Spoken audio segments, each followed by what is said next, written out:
Америк нэгдсэн улс ба Хятадын тарифын дайн төр намжлаа.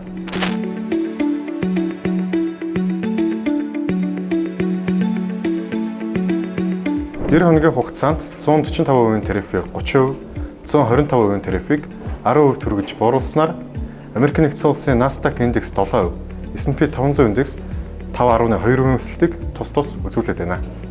Түүнчлэн Сауди Араб бол Америк нэгдсэн улсууд AI баталгаамжуулах болоод технологийн салбарт томоохон хөрөнгө оруулалтын хэлцлүүдийг хийлээ.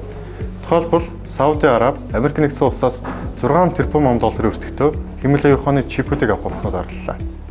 Түүнчлэн Америк нэгдсэн улсад макро эдийн засгийн талаас нь харуул инфляцийн түвшин 2.3% төрж буурсан. Нөгөө талдаа жижиглэн худалдааны үзүүлэлтүүдийн өсөлт 0.1% буюу бараг өсөөгүй байлаа. Инфляц буурч эдийн засгийн үзүүлэлтүүд агшиж байгаа нь бодлогын хүүг бууруулах үндсэн суурьшилгаан болж байна. Түүнчлэн ам долларын эсрэг йений ханш чангарч байгаа нь Америк нэгдсэн улсын доллар олон улсын зах зээл дээр улам суларч байгааг илтгэж байна. Хэрэв та хөрөнгөний зах зээл болон эдийн засгийн томоохон мэдээллүүдийг авч арилжаанд оролцохыг хүсвэл бидэнтэй зөв байгаарай.